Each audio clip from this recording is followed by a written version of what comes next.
name is Sandeep Saib. I'm a mental health advocate and a philanthropist, and I've got personal lived experience of mental health, and I just want to share that with you today. So it started in July 2012. We moved houses as a family, and I started to think about what I can do in terms of physical activity, and I started to take up jogging, and then that led into running. And what I thought would be, just a hobby, just a personal interest, it started to become a vigorous 2 years of exercising. And what I mean by that is obsessing over it, going through the 2 years of vigorous exercising for 6 to 7 hours every single day, and losing drastic amount of weight, not eating, starving my body. And there was times where I neglected my family. Actually, to be honest, all the time, neglected my family, didn't want to go out, didn't want to talk to people. And I became a different person. I started to have erratic behaviors and not wanting to talk to anybody. And I was in my bubble. What started out as a hobby and an interest, it started to control me in ways that I couldn't possibly imagine. It consumed me, and I didn't know where to go or where to turn. And this was my life for 2 years. And in the midst of that, keeping everything going, keeping everything afloat, smiling as you do at work. In March 2014, my parents realized something was wrong. They noticed the red flags. They noticed the change in behavior, the change in attitude. I was withdrawing myself from family situations, from social situations, everything they can possibly imagine. And it came to the time where they asked me that very key question. We're worried about you. How can we help you? We've noticed these signs and symptoms in you. How can we, as parents, help you? We're worried about you. And it's at that moment I realized what I'm going through, it is noticeable by my loved ones. And I felt this immense disheartening, the fact that what I was doing is making a wider, broader impact than just within me.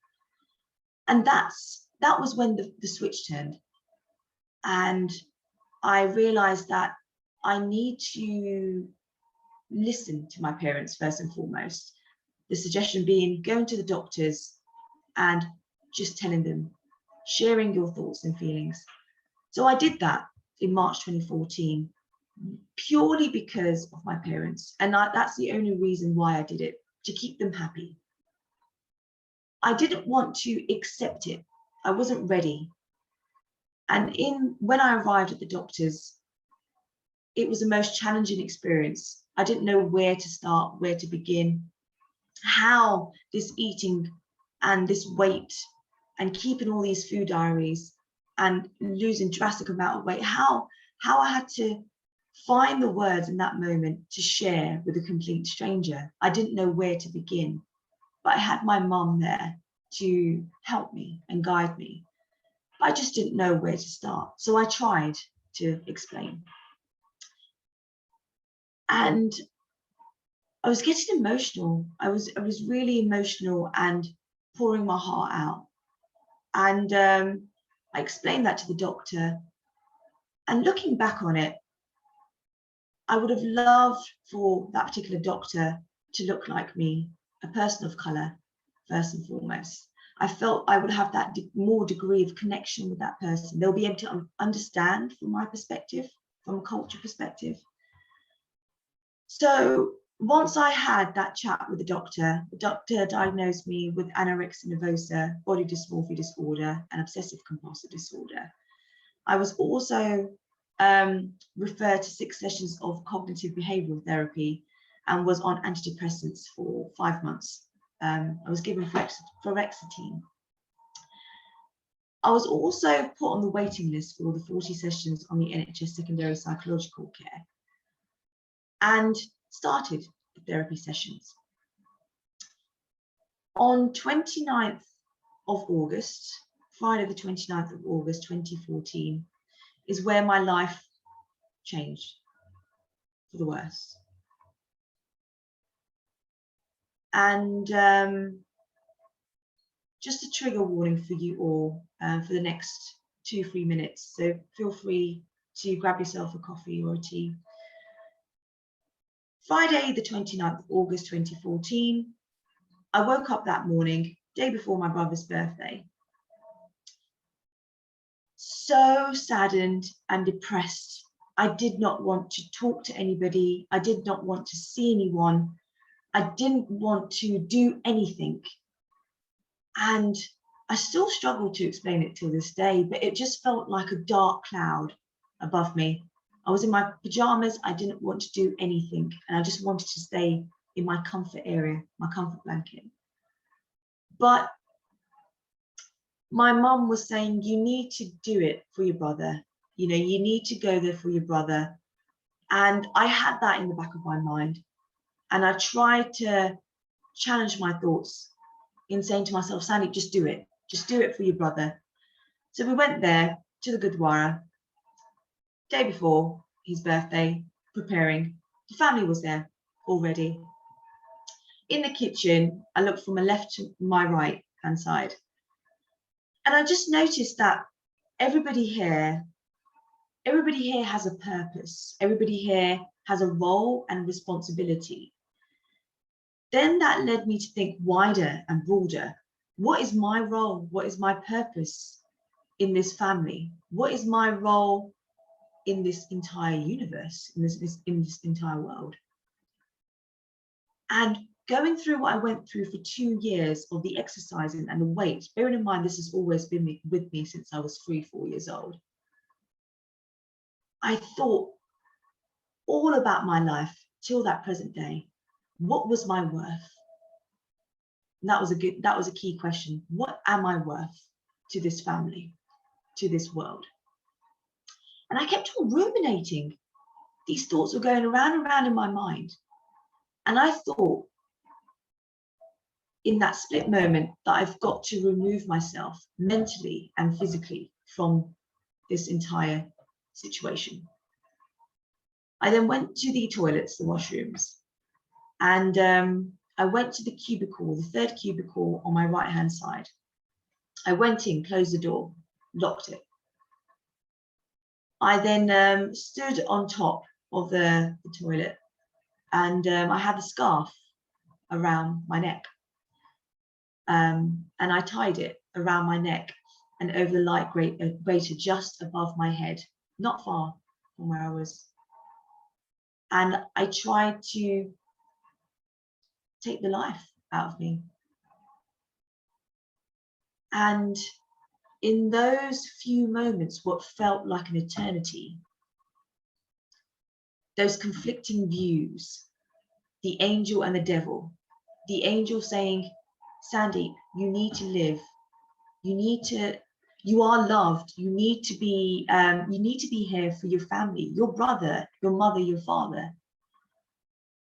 The devil saying, you're not worthy of living, Sandeep. You neglected your family before. You're unworthy of living. So these conflicting views in my mind, battling over and over again, tears streaming down my face at this point. I just didn't know what to do. And this air of confusion, emotion, flashbacks, everything that you can possibly imagine, self-consumed me mentally and physically in those few minutes. I remember hearing a voice. I remember hearing the door open to the toilets, and it was my mum. She's calling out my name. Sandeep, Sandeep, where are you? I know you're here. Just give me a sign or response. She started to knock on each cubicle, and she arrived at mine. She said, I know you're in there, and I want to help you. Please respond to me. And as a mother's instinct, it kicked in. She was desperate at this point to get a response. And She started to knock down ferociously at that door now. Bearing in mind, I'm still in those conflicting thoughts. I started to listen to her. Her voice became louder than the devil's voice. And I started to listen more and more to her. And the more and more I did, I started to come out of that conflicting thought process. And I started to get myself down, compose myself for the few minutes, and just in sheer disbelief, confusion, pain, sorrow, everything they can possibly imagine, the negative thoughts, I had those. Pause for a few minutes, and then I opened the door. No words necessary. My mum knew what I instantly she knew instantly. We went straight home as a family. And bearing in mind, I was still on the waiting list, we started looking at counselling directories online and searching for a private therapist. Found one, and I started that in towards the end of September. I started that. And then I had the call for the NHS secondary psychological care to start that in March 2015. Now, the journey has been tough. There's been many highs and lows, more lows than anything else. I didn't even possibly think that this could happen to me or anybody in this world. I didn't even know what mental health was.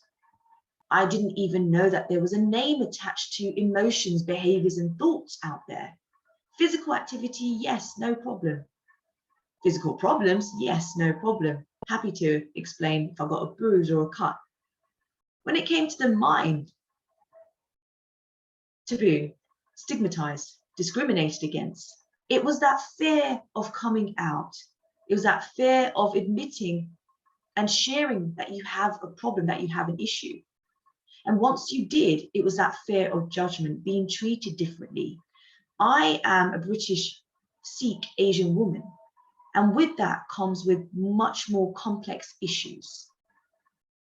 What would the people say? What would the extended family say? What would the family say in India, Canada? How dare you even mention the word mental health? It's unspoken of. It is brushed underneath the carpet. Going through what I went through, I became an advocate. This became my catalyst and my commitment to people that are suffering in silence. Anyone, any age, any race, whoever they are, we are a collective mental health army in this humanity. So it spurred me on to become an advocate. And post 2016, I'm definitely in a better place, but I'm not perfect. There is still so much that I need to work on. And I'm on this road to recovery. And doing charitable, philanthropic work, speaking in public spaces, online, offline, have really gave me that energy and commitment to help others, support others. And I don't want anyone out there to go through anything that I've been through. I do not want that. And through the work with Happy Heads, through the work with wearing many hats with charities out there, Rethink, Mind, Time to Change, and so forth, we are an army, essentially. We are together. We're working collaboratively as a community, as like-minded people, to make a change, and to not make a change that's short-term, to make a change that is long-term, especially for those that are going through suicidal issues and ideations. And what Andy mentioned, 40 seconds, astonishing. It's still happening whilst we're speaking today, and that is shocking. So we've got so much to do. We've come so far, and there's still so much that we need to do. We can only do that together. And having forums and outlets like this to tackle suicide prevention is so key and so paramount. So it's been an honor and a pleasure, and we just need to continue and to keep talking and sharing as much as we can, because it's okay to not be okay.